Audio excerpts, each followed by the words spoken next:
G'day guys, welcome to this episode of the Going After It podcast. How you doing guys, you good? This is another solo episode. I've done one before and now I'm doing another. Yes, I did have a person bail on me the last minute, but that is okay because I've been wanting to do another solo episode anyway. I've been wanting to flex that solo muscle, see if I can get up here and just riff for 1 hour. I'm not completely riffing. I have got a few notes. I've got some things that I want to talk about. There's been a lot going on in my life lately and, things are going pretty good. So this is going to be nice. We get to spend an hour together. Those of you who do listen, there is some pretty good, solid listeners these days that are tuning in, and I really appreciate you guys and I love you guys. And guys, please do me a favor, share this around. If you like an episode, share it to your friends. If you do watch but you don't subscribe, please subscribe. That's going to help me. I've got some really big guests coming up, some really funny comics, some amazing people. Maybe even some people that aren't comics that are just really interesting people that have been getting after it. So thank you once again for tuning in. I really appreciate you guys, and let's fucking roll. What has been happening in my life? Well, I hit a milestone this week. 7 months sober, guys. 7 months sober. Can you believe it? I would have never thought that I could ever do 7 months sober. I have been drinking heavily since I was probably 16 years old is when I really started drinking regularly. Not every night, but what we call in Australia binge drinking. Do you guys call it the same thing in America? It's you don't drink during the week, but when you hit it on Friday nights, you go hard. And goddamn, was I a menace my whole life. I think we can all relate to that. I feel like every bad decision I ever made came down to doing drugs and alcohol. Can anyone relate to that? Yeah. It got to a point with me that I was so over it.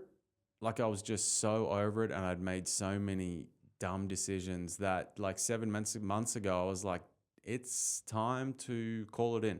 It's time. And I always knew there'd be a point in my life where I would do that, where I would just go sober. When I found my thing, I had that internal knowingness that when I found my thing, when I was doing my thing that I was aligned with, that I would give up the drugs and alcohol. And I feel very good about that. I feel very certain about that. And people ask me, are you ever going to drink again? And my answer at the moment is no. I don't think I will. I don't want to.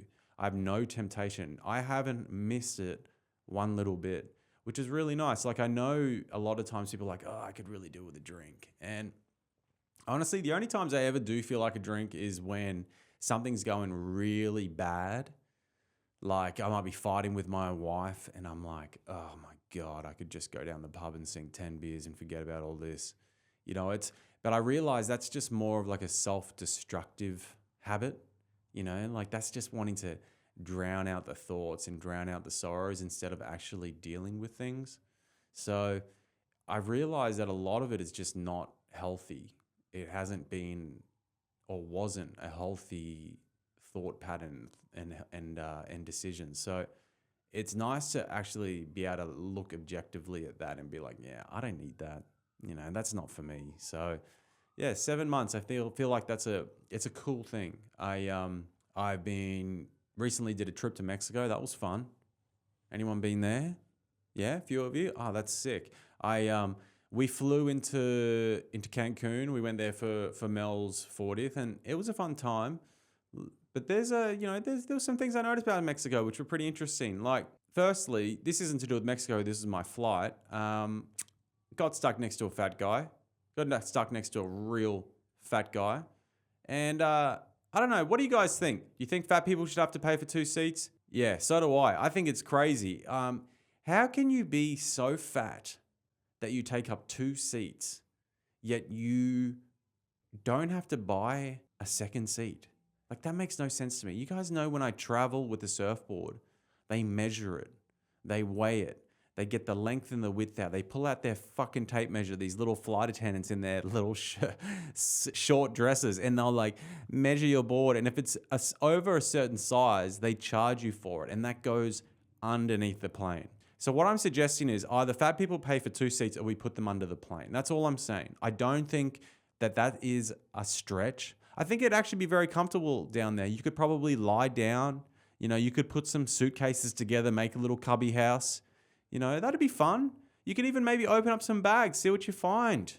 I've had my bags opened up before. I had my bags opened up on a flight. They took, you know what they took? They took my Xanax and my Viagra. It was when I came from Mexico to the US last time. They took my Xanax and my Viagra. The Viagra obviously wasn't mine, but the Xanax, I mean, I really, really, really was devastated about that. You know how many pharmacies I walked around in Mexico trying to get Xanax? Because you can't get that in the West. And even in Mexico, apparently you can't get it most of the time. But I went to a little town that had a little pharmacy and I finally found one. And I got 2 boxes of Xanax. And somewhere from Mexico to the US, someone went through my bag. They stole my Xanax and my Viagra. The Viagra was not mine, as I said. Motherfuckers, what a good time they were planning on having. When they saw that, they must have thought they hit the jackpot. They were like, dude, I get to masturbate all night. Hang on, that's not really what you do with Viagra, is it? You don't masturbate all night, so that's not right. They're like, I get to fuck my wife and then fall asleep. Nah, anyway, whatever. That's not funny. Let's move on. So we get into the airport, and I notice that there were all these like robotic self-driving floor cleaners just zooming around the airport. And like, I'd never seen these before at any airport, and I've traveled a lot. And I was just looking at these floor cleaners just thinking, are there no Mexicans in Mexico? Like, is Trump right? Did all the Mexicans cross the border and they just had to, buy these floor cleaners because there was no jobs? Like, I was baffled. But then I get to the taxi rank and it turns out there was lots of Mexicans. You know what it's like. If you've been to Central and South America, it's like, hey, taxi, taxi, taxi, taxi. Like 300 guys, taxi. They practically grab in your arms, trying to grab your suitcase. You're like, dude, fuck off. And yeah, it was, we get into this taxi, this one particular taxi, and this guy, he starts just trying to fuck with us. Because he goes, where are you from? We said New York City. And he's like, bro, you got to watch out for all the spiders. You got to watch out for all the snakes. Check in your shoes, check under your pillow. And I just turned to my wife, who's also Australian. I was like, this guy thinks we're American. Because we do the same thing in Australia when Americans come to our country. We're like, watch out for the spiders, watch out for the snakes, and watch out for the drop bears. And for those of you who don't know what drop bears are, they're these mystical creatures that we created to fuck with Americans. They're like koalas, but they jump out of the sky, latch onto you, scratch you, and give you chlamydia, just like women from Florida. But, he was just trying to fuck with us, and I was like, dude, fuck this guy. I was like, dude, we're Australian. You can't get us with spiders and snakes. That's breakfast for us, all right, dude? If you wanna fuck with us, you gotta create something better than that. You gotta tell us about like the sinkholes or something, like watch out for the sinkholes. You can be walking down the street and the street will just swallow you if you don't, I don't know, click your tongue 3 ways and prance around in a skip. I don't know. You gotta fuck with us. You gotta try and do something better than that. We get to the hotel, and all my Sparky boys that watch this, you guys are gonna appreciate this. We get to this hotel, and the hotel was like an Airbnb, but it was advertised as off-grid. And we're like, oh, that's cool. Off-grid, doing something for the environment. And we get to the place, and it was actually a really nice Airbnb. It was like a bunch of sort of bungalows, and each one had its own private pool, like just a little plunge pool. Beautiful, like outdoor, indoor shower. If you've been to South America, you kind of know what they are like. Like you can shower, you're kind of indoors, but like you're protected, but you can look out and you can see like the sky and look through the jungle. So it's lovely. It had air conditioning, it had Wi-Fi, and we checked in. When we were checking in, like the lady that was with us, that sort of showed us around. She's like, "Oh, this is cool. This is this is that." And I said to her, I was like, "What's off grid about this place?" And she goes, points to the wall. There's no TV.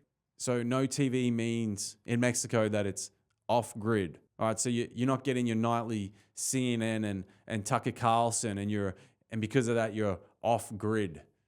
But yet you supply Wi-Fi, which can get you online to watch anything you want, but not having a TV is off grid. Imagine that, imagine in Australia if we're advertising off grid and it's just no TV. Like that's crazy. That's crazy. I'm an electrician. Like, do you know how many places that I've wired off grid? You know, we have to put in like solar panels. We got to put in like battery packs. You know, like there's a lot you have to do, you know, 50, 60, $70,000 worth of work to make it off grid. But in Mexico, all you got to do is just pull the cord out of the TV. I like Mexico. I think, you know, they've got these robotic floor cleaners. They've got no TVs. They're killing it. I like Mexico. I think what a place. There was one moment which was kind of funny. I think you guys will appreciate this. In Central and South America, there's a lot of stray dogs, a lot of wild dogs. And I had to warn Mel about it because I was like, you know, this is gonna affect you a little bit. I know what she's like. You know, a lot of women are like that. They're like, they see these dogs and they just like their hearts melt. You know, I met an OnlyFans girl, a woman. I should say an OnlyFans girl. I met a woman who does OnlyFans for a living when I was on my last trip through Central and South America a few years back, and she like fell in love with the animals so much that she actually decided to make a charity to feed and house and shelter and get these dogs adopted. Like, women do this. That's not out of the norm. Like, women fall in love with all the wild dogs and the wild cats and they just want to pat them. Whereas the men are like, I don't want to, I'm not going to touch it. They're like, Bluey, I'll give you a pat or maybe give you some food if you sniff out some cocaine for me, big fella. But that's about the extent as men sort of go with our affection towards these wild animals. I find generally, like, women are just like, and men are like, nah. But I told my wife about them and she was kind of shocked when she saw how many there were. And one night we go to a restaurant and we sit down and the guy says to us, hey, just so you know that we have a bit of a dog problem in this place. And I was like, dude, my wife's just standing right next to me, all right? She didn't like that joke either.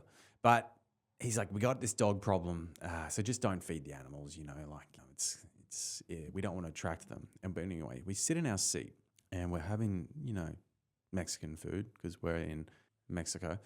And this dog comes up to us and it was this like shaggy looking dog. His hair was all matted. He looked like really skinny, really malnourished. He didn't look very old. He looked like he must have been 3 or 4 years old. And he was a beautiful dog. And Mel, my wife, named him Hugo, which was crazy because we did not agree on that name. But she named this dog Hugo. And Hugo was just sitting next to us while we were eating dinner. And Mel's like wanting to feed him. I'm like, don't feed him, you know, because it's not fair for you to feed these animals and then they come up and then they just don't leave other people alone. So you don't want to, you know what I mean? Like, you're not gonna throw a steak to an alligator if he's sitting next to you, are you? You're just not. Not that it's the same thing, but you just don't do it. You don't attract something with food that you don't want to be next to you. So anyways, I'm so bad at giving analogies. Fuck my life. I need to figure out how to make better analogies because, like, I'm just like, what else? An alligator? Fuck, that is so bad. Fuck you, Cam. Anyways, Mel starts crying when we're having dinner. Not like outwardly crying, but tears are like running down her eyes because she's feeling really sorry for this dog. And we're sitting there and she's like patting it and she's like, you should pat it. And I was like, I'm not patting it. She's like, well, you should say something to it. And I was like, I don't speak Mexican. She's like, you should say something to it. I'm like, I don't know any Spanish. She's like, surely you know some Spanish. And I was like, bonjour, you know, that's all I know in Spanish. Bonsoir, I think I know that. That's good afternoon. Anyways, we get these nachos that were left over from dinner. We put it in a doggy bag, which is a doggy bag. That's like a takeaway container. That's what in Australia we call a takeaway container. We call it a doggy bag, which is quite appropriate in this sense. And we start, like, as we're leaving, luring the dog out of the restaurant with these nachos, like kind of like shaking the doggy bag. And we get around the corner and we put it on the ground. And the dog was a little bit hesitant to come over and eat it. Like, he didn't quite trust us, but we walked about 10 meters away, which is, I think, about 30 feet if you're a fucking American. And the dog slowly paces over and he sniffs the nachos out And then he puts his head in and he starts eating. And it was a really beautiful moment. I was like, oh, Mel did something really nice for this dog. And for whatever reason, as we were walking away, Mel gets on her phone and she Googles, is nachos good for a dog? Turns out everything in nachos is bad for a dog, right? Everything in nachos kills a dog. Corn chips kills a dog. Cheese kills a dog. Jalapenos kills a dog. Chili kills a dog. Salsa kills a dog. Everything is bad for a dog. It says specifically, do not feed nachos to a dog. And my wife just starts crying even more. She's like, I killed the dog. I killed the dog. And I was like, well, at least you killed it with kindness, darling. You know, like, he's going to die with an empty stomach, but he's going to die a happy dog. And also, I don't know, anyone that owns a dog knows that dogs eat everything. Dogs eat other dogs' shit. Literally. I had a dog, Toby. If you saw a dog shit on the ground, you would have to hold the lead in tight so he wouldn't just go for the poo. Like, he would eat. He was a shit eater. He was a shit eater. That's what he did. His name was Toby, but we called him a shit eater because he ate shit. He ate a lot of shit. But he's not the only dog. They all do it. They sniff buttholes and they drink piss. I don't know if they do that, but they eat shit. You know, dogs are filthy. You think nachos is going to kill a dog? That's crazy. Like, I once owned a cat. I didn't own a cat. I was with a woman. She wanted cats because I was with her and I had to have a cat. That's how cats work. Men, we don't really want cats. We inherit cats. That's generally how it goes, unless you're a little gay. No offense if you have a cat. You might not be gay if you have a cat. Cats are actually kind of cool. Cats are cool if you get a good cat. If you get a cunty cat, cats are shit. But if you get a nice cat, it's cool. It's just more often than not, cats are cunty. That's the problem with cats. Anyways, we have this cat, and apparently there is a particular type of flower that is bad for a cat, and that flower is a lily. You guys know what lilies are. Lilies are like, you get them in bulbs, and then they eventually open up, and they've got these little fluffy brown bits that come out. I don't know what you call it, like the pollen, I guess it is. And apparently that pollen cats are allergic to, and one of these little cunty cats, I fucking hated this cat. His name was Frankie. He was a little cunt. He was a cool cat, but he was just so annoying. He would also escape from our house all the time. We had louvers. You know what, guys, what louvers are? Louvered windows. And what he would do is he would get his paws in the louvers and pull them down and then escape. And he would just do it all the time. And then we would have to try and find him. He was a pain in the ass, but respect to Frankie, because that's kind of badass. So good on him. If I was a cat, it would be my obligation to escape. That's all I would do. I would feel like I would be like an inmate in jail. Like they say, if you're an inmate or you're like a prisoner of war, it's your obligation to try and escape. And I agree. And so if you're a cat, it's your obligation to try and leave, to try and kill birds, fuck other cats, get in fights, and then get home before the sun comes up as if nothing ever happened. That's your obligation as a cat, and he did that. So respect to him. I didn't like him, but respected him as a man and as an artist, as an escape artist. So anyways, we bought lilies, and this cat got into the lily pollen. And my girlfriend at the time just freaked out. She's like, oh my God, he got into the lilies. Why we had fucking lilies there in the first place, I don't know. But for whatever reason, she must have Googled after he got hit by the lily pollen, is lily pollen good for cats? And apparently that isn't good for cats either. And she freaked out. We take him to the vet hospital. He ends up staying there for 2 nights. Cost $6,000. The cat cost $1,000. I was like, she's like, this is going to cost $6,000. So what are we going to do? And I was like, well, I guess we're just going to have to put him down. She's like, no, you're a monster. We can't do that. I'm like, well, it's if he was a car, that would be a write-off. Like if something to fix costs more than what you paid for it, that's a write-off. All right, that cat is already dead. He's deceased. All right, here is the death certificate. It's fine. Let's move on. We could get 6 cats. We're not going to because cats are cunts, but we could get 6 cats. If we got a good cat, we could keep the cat, and then the other 5 cats or 4 cats, however many are cunty cats, we can drown them. No, we wouldn't do that. We love cats. We'd let them go. We'd do the right thing. We'd put them in a bag. All right. We would go down the highway and we would dump them. That's what we would do. Anyways, all I'm saying is Nachos is not going to kill that fucking dog. It's just not. He's a street dog. He eats shit. He has a diet of shit and lizards and apparently spiders and snakes, and he is going to be just fine. But my wife, she was so adamant that we killed the dog. The next day when we get on the scooter, she's like, we got to go find Hugo. And I was like, all right. So we're on the scooter. And basically, we're not looking for Hugo. We're looking for a dead body. That's what we're looking for. We're looking to see if Hugo has died on the side of the road. That's all we're doing, okay? That's all we're doing. We're looking for a body. We're looking for proof of death. That's all we're doing, all right? So we're on the scooter. We're driving through the blocks and avenues around the restaurant and around where we fed him. And there was no Hugo, all right? It was also the middle of the day and it was fucking hot. And these dogs may eat shit, but they're not dumb. All right. They eat poo, but they are not dumb. I don't know how that works, but these dogs don't do anything during the day. All right. They come out at dusk and dawn and they fight and they look for food and they fuck. And then during the day, when it's hot, they sleep. They're very, very smart. Okay. They are practically nocturnal animals.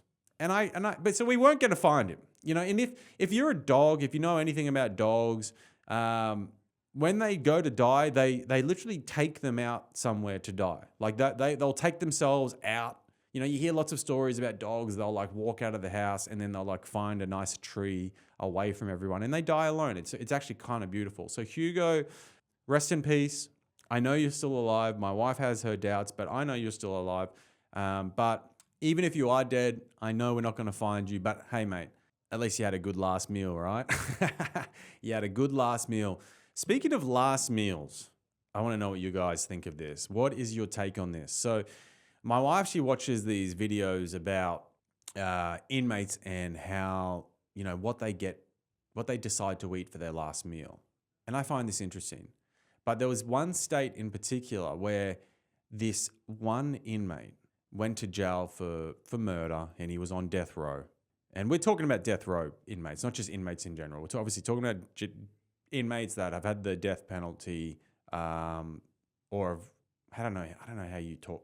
Have received the death penalty or about to receive the death penalty. I guess if the death penalty is death, they've been given the death penalty and they haven't died yet, and they're on their last day, and they get a last meal. Everyone knows this. But so this one inmate, he's on his last day. He's gonna get killed that night or murdered or wherever. What do you call someone that's getting the death penalty? Is it a murder or is it what is it? Is it a I don't know, whatever. Who cares? Anyway, he orders everything. He gets a menu and he gets fucking everything. He gets burgers, chicken. He has a whole table full of food. And the guards go to a lot of trouble to make this happen. They obviously spend prison money or government money, which is whatever. Who gives a fuck? It's not that much. And they obviously have to go and pick it up, or they get Uber Eats. Either way, it's a pain in the ass for these guards. They want to spend their time bashing inmates. You know what I mean? That's what they want to do. They want to bash inmates. Maybe if there's a sexy one, they want to take him to a bathroom. That's what they want to do with their time. They don't want to be feeding them gourmet grilled chicken burgers and fries and Popeye chicken and Nando's. Because, of course, Nando's would have to be one of your last meals because Nando's is the best. Shout out to Nando's. And this one guy, he orders everything and he sits there and then he doesn't eat it. He doesn't eat anything.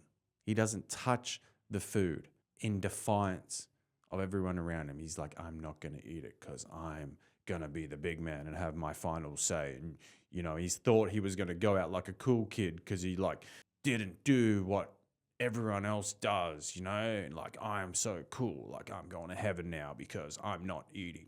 Fuck you guys. How cool am I, huh? Yeah, fuck you. Because of that particular prison, and I think even in that state, in that whole state, wherever it was, they banned the last meal for every single inmate that was on death row after that. because of that one guy. Wouldn't you kill that motherfucker if he wasn't already dead?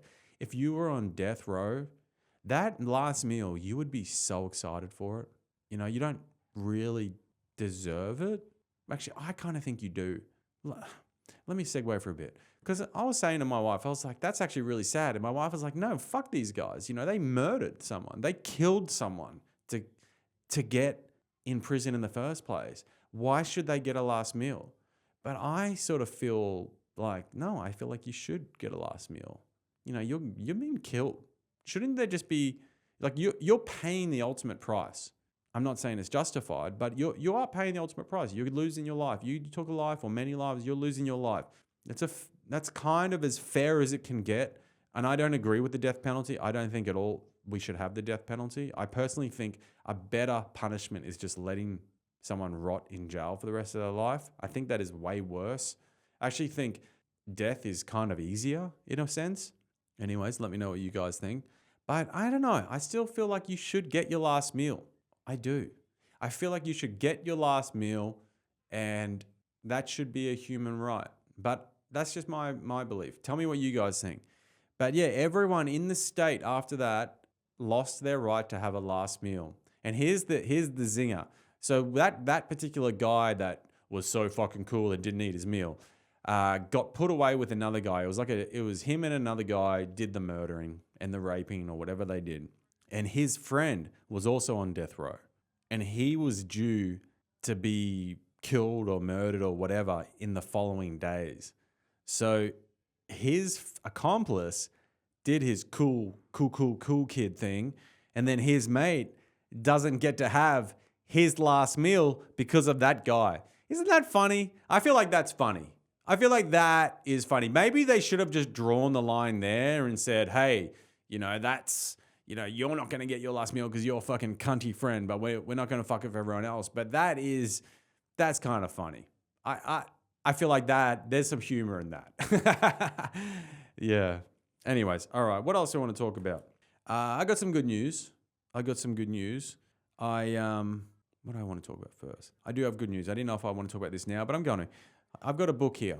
This is the book. It's called The Blue Collar Bible, written by Cam Bird, which is me. Actually says Cameron Bird. That's my full name. But I've got a book here, and it's my book. I wrote it a few years ago. And today, right now, after I finish this podcast, it is going on a shelf in a bookstore at P&T Knitwear on the Lower East Side. So shout out to those guys. Thank you, Bradley, the owner of the business here that's putting my book in. So yeah, it's my first time. The book is going in the store, and I'm thrilled with that. I'm super thrilled. If you guys want to support me and support the arts, support writing, please go and buy my book. If you want to go to the bookstore and buy it in a bookstore, do it. But you can also get it online. You can listen to the audiobook, which is narrated by yours truly, this sexy voice. You know, the Australian accent got voted #1 sexy male voice this year. Australian accent, right? What a fucking, how good is that? I don't know if that's sexy. I was trying to put on a bit of a sexy voice then, but let's not do that because there was nothing sexy about that. But that's kind of cool, right? My book's going in a bookstore.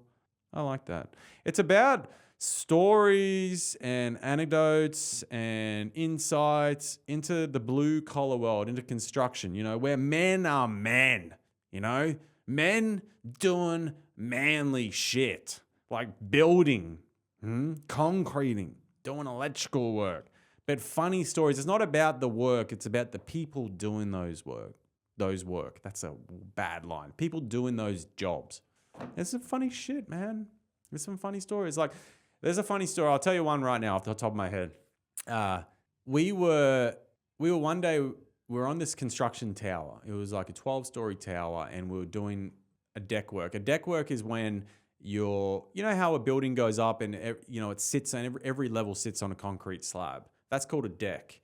And in those decks are like obviously concrete, reinforcement bar, like steel bar, and conduits. We electricians and plumbers lay conduits so you can run cables through, and plumbing obviously so water can flow through.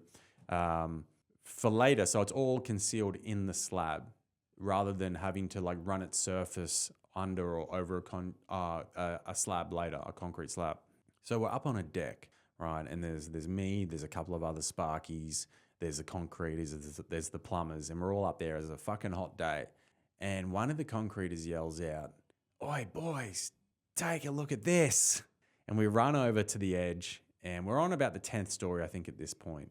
And we're looking down to a building over the road at about the 8th story. So we got a pretty good line of sight.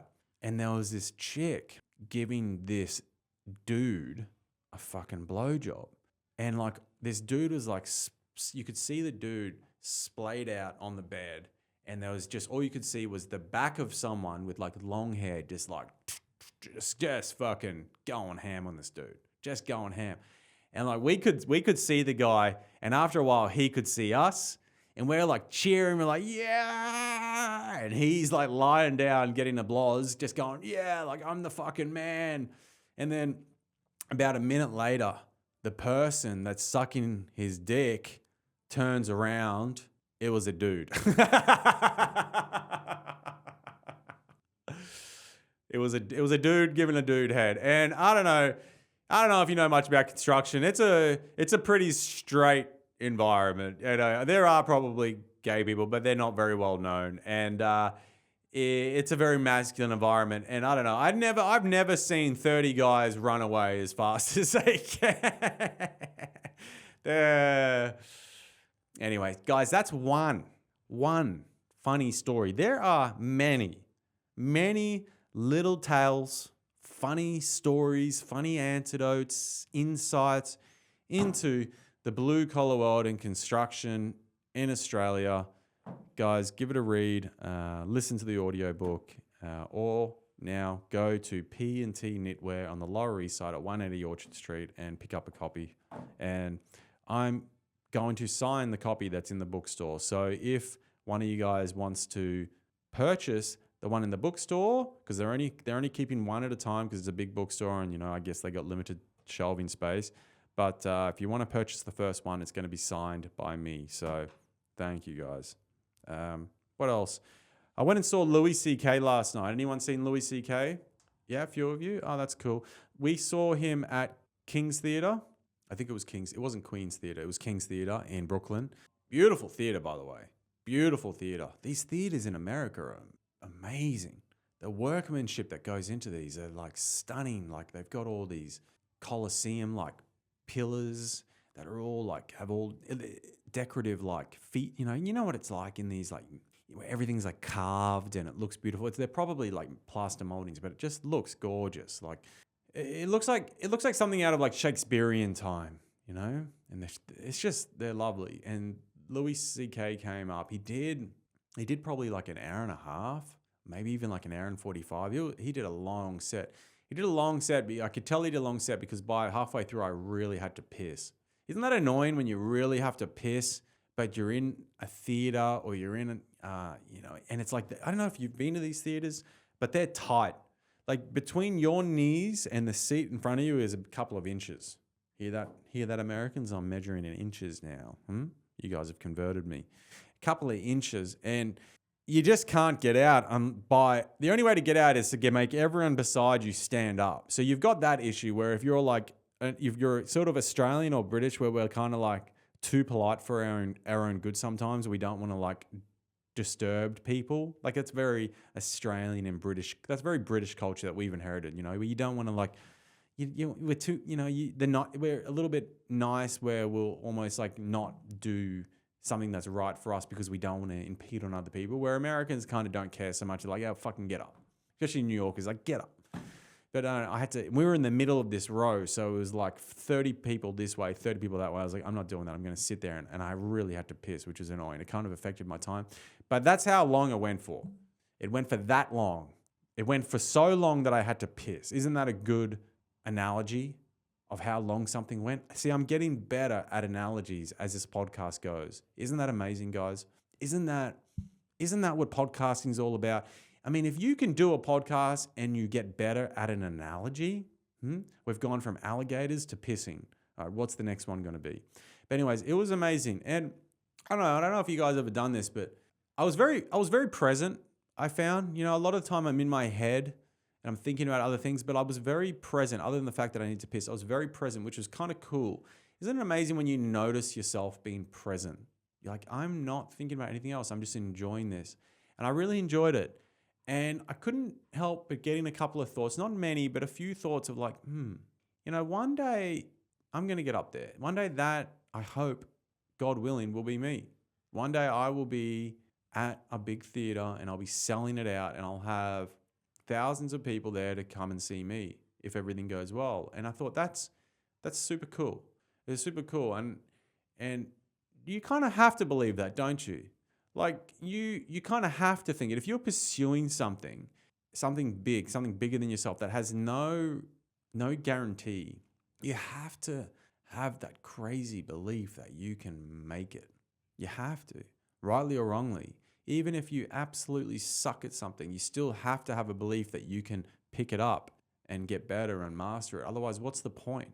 It's the belief is the finish line, and the race is the time in between of where you are now and where you want to be, and that's you just got to keep stepping forward and moving into it. But anyway, whatever. This isn't a fucking motivational podcast, so don't listen to me. But you need to listen to me because you're listening to this. So fuck you all. But that was rude. I apologize. But it was cool. It was cool to have those moments in life where you're just like, I wanna do this. I really want to do this. I want to do this. I want to do this at a theater. I want to sell out a fucking theater.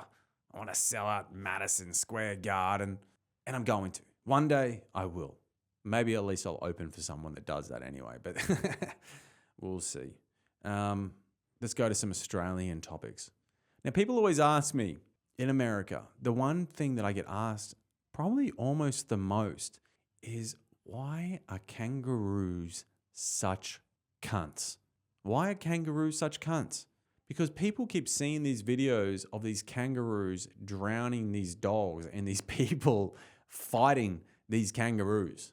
And it's like, actually, I need to pedal back. People see the videos of men fighting the kangaroos, but they skip a lot of the time. They don't realize that it's because the kangaroo has drowned their dog. That's usually the reason why people are fighting kangaroos. Not always. Some people just want to go fight a kangaroo, and that's fair. If you need to fight a kangaroo, you should fight a kangaroo. I feel like fighting a kangaroo is better than fighting a human. I feel like it's a fairer fight. You're probably going to get fucked up. Kangaroos are brutal. Kangaroos have these big tails. And what they do is their tails are very muscular. So they'll actually, their tails are like a leg, like they're very strong. So they can like lean back on their tail and with both their legs kick in air kick you, fly kick you. I'm not a kangaroo. I don't know what a kangaroo would call that or what we call it, but it's a double air kick, And they've got these big talons, not big talons, they're not like eagle that I'm making them seem bigger than what they are. They got big fingernails, all right? They got big fingernails, and so they'll kick and scratch you at the same time and rip you open. I think that's what I've been told anyway. So you gotta. It's a fair fight. All I'm trying to say is it's a fair fight. If you are fighting a kangaroo, it's a fair fight as long as they're a big kangaroo. Like you've seen those big reds. They got the chests, the six pack. They're fucking jacked, big fucking nutsack hanging there like, oh, you don't want to fuck with me, boy. You don't want to fuck with me, boy. Come on. Yeah, those ones, you guys know the ones. But I was thinking, people ask me, like, why kangaroos can't? So, well, firstly, this is why. They drown dogs. And then they're like, well, why do they drown dogs? And I was thinking, like, why do kangaroos drown dogs? What is the reason that kangaroos drown dogs? And I was thinking, dingoes. That's got to be the reason why, right? Dingoes, they're our native dogs. They're gingers. They're our ginger ninja dogs. They're an orange dog, all right? They do have souls.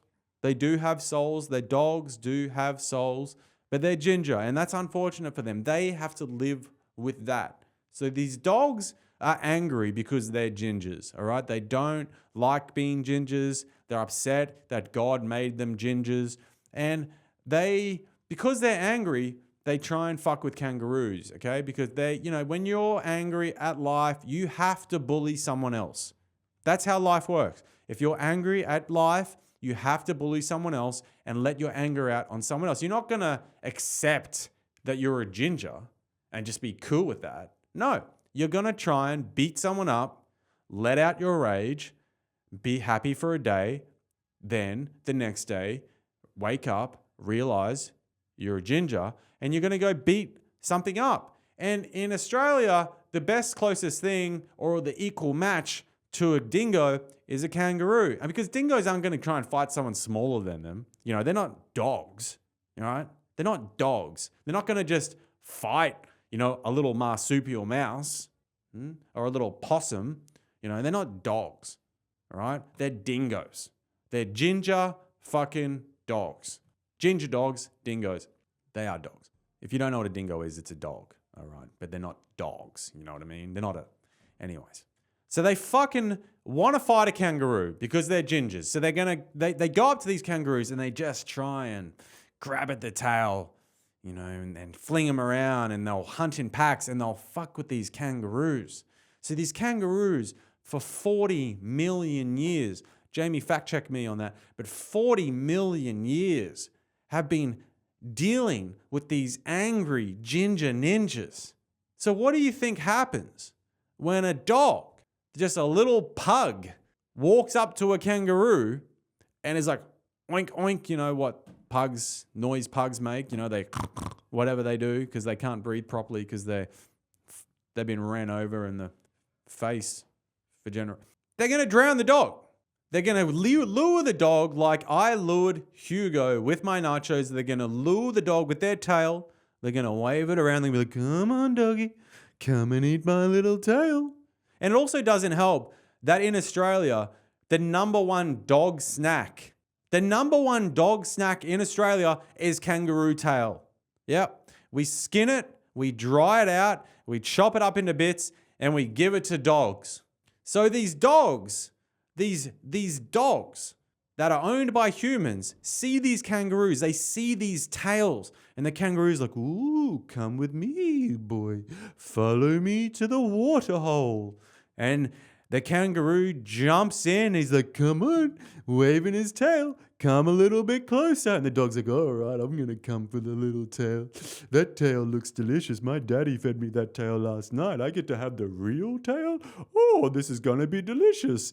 And he jumps in the water and he starts doggy paddling. And then the kangaroo sits on his tail, gets his legs and drowns that motherfucker. That's what he does. It's like, come on. White dingo, fuck you. You've been pestering me for 40 million years. Rah! And he drowns the dog. And then the owner, this big ochre Australian, is like, yeah, fucking, not another one. Fucking, where's my gun?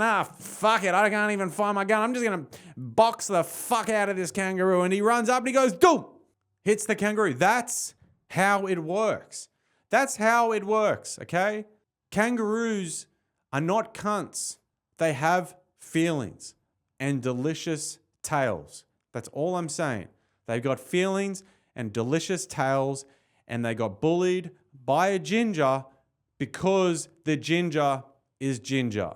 And that is how the kangaroos have formed this cunty identity. They are very, very, very cool in actual fact, but very dumb. If anyone knows anything about kangaroos, they are very dumb. If you drive down the highway in the middle of the night and there's a kangaroo, just a dark highway and a kangaroo and your spotlight's on a car, the kangaroo isn't going to hop away from the car. No, what the kangaroo is going to do is he's going to hop alongside you and then the very last minute hop in front of you because he's attracted to the lights. The kangaroo is pretty much as dumb as a moth. The kangaroo has a brain of a moth and he's just going to die. That's what's going to happen because he likes the light for some reason. All right. The kangaroo is an enlightened species. He likes to move towards the light. That is all. Anyway, so that's all I want to talk about with that. What else in Australian news? Bob Catter. Oh, did you guys see that video of Bob Catter? Fucking Bob Catter. Eh? What a man Bob Catter is. Bob Catter. He's a true blue bloody Australian. You guys know Bob Catter. Oh, we know Bob Catter. There was a video of Bob Catter. He was doing a press conference. And Bob Catter, just a little bit of backstory, is like, he's a true blue ochre Australian. But apparently he has a little bit of Lebanese heritage, if you know what I mean. He's got a little bit of Lebanese between the knees. He's got a little bit of Lebanese blood. Apparently his ancestors are Lebanese, but he doesn't want to admit that because he's a true blue bloody Australian, you know. He's fucking Bob Catter. And he's doing this press conference, and the journalists asked Bob Catter.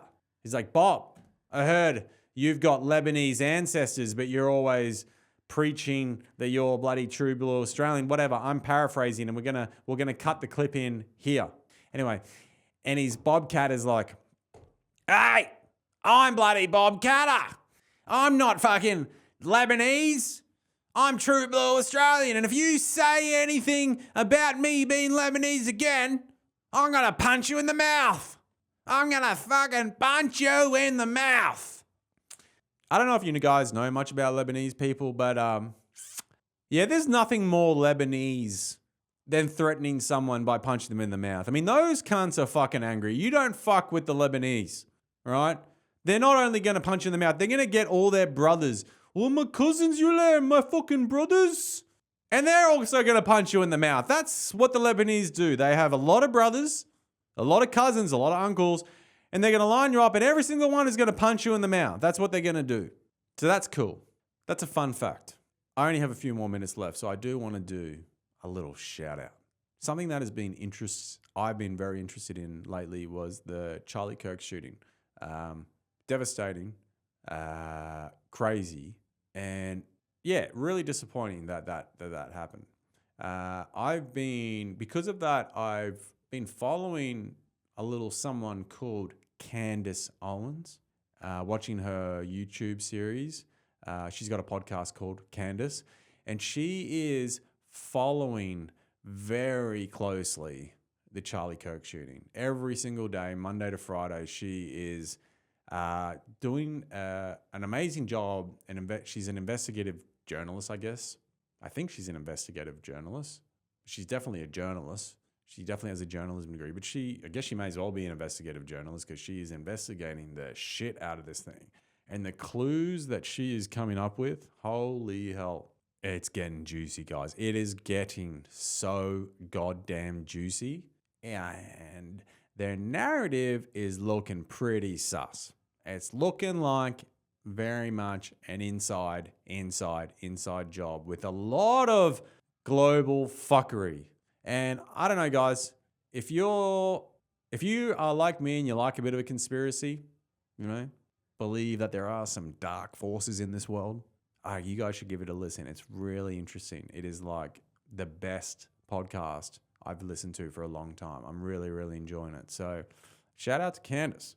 Not that she'll ever see this, but maybe one day I'll get, you know what? One day, just like that King's Theatre, one day I'm going to perform in a big theatre. And one day I'm going to get Candace on this podcast. It's definitely going to happen. Is there anything else I wanted to talk about? I got one more story. This is funny. You guys are going to appreciate this.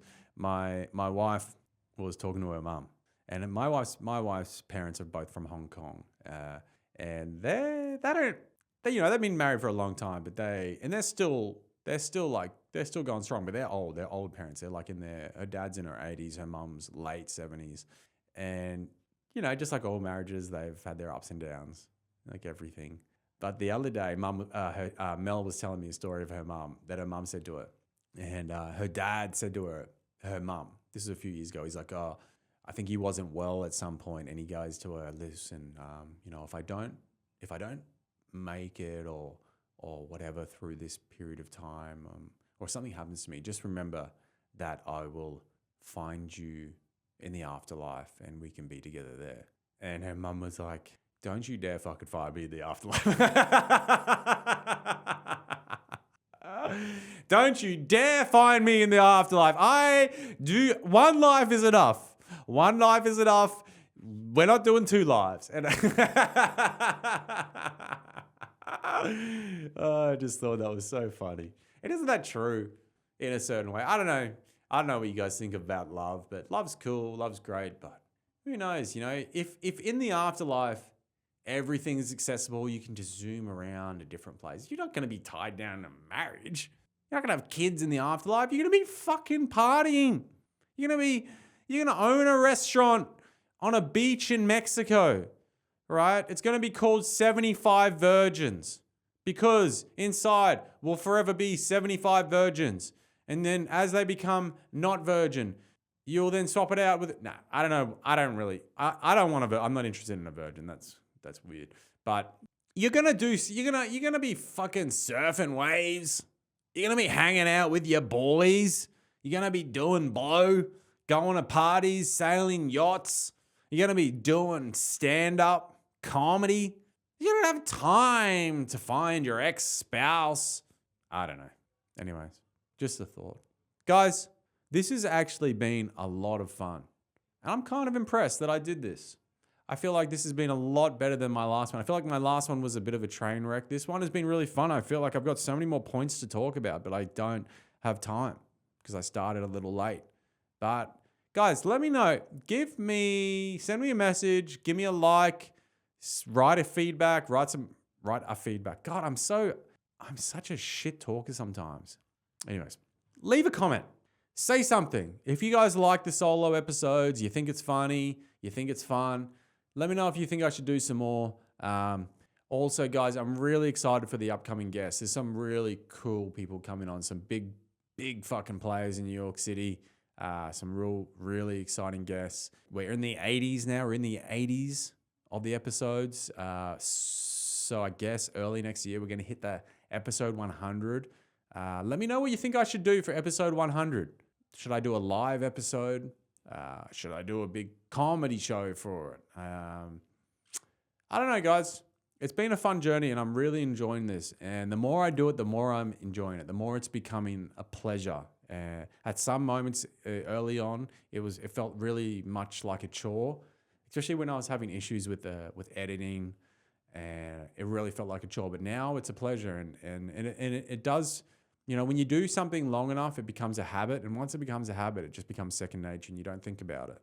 Just like sleeping and eating, and this really truly has become a habit, and a really cool habit. I'm really proud of it, and I really believe in it, and I'm really grateful that I've had the people on and been able to connect with like friends and just really get to know people on a different level.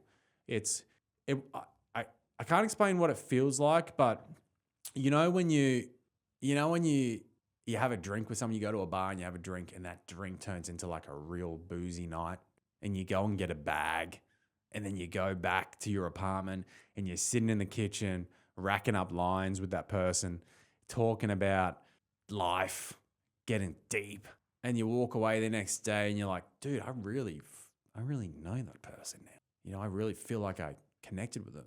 That's kind of what podcasting feels like. It feels like you've done the dash with them, but without all the extracurriculars. When you walk away from doing an hour's podcast with someone or an hour and a half, you feel like you connect with that person. And it's something that I really enjoy doing, and I'm going to keep doing, and I'm looking forward to seeing where this can go and where it is going. And honestly, it doesn't even matter where it goes, because we're having fun right now. We're having fun right now, and that is all that matters. Anyway, guys, I love you all. Please like and subscribe and buy my motherfucking book, or listen to my audio book. I would appreciate that. And see you on the next one, guys.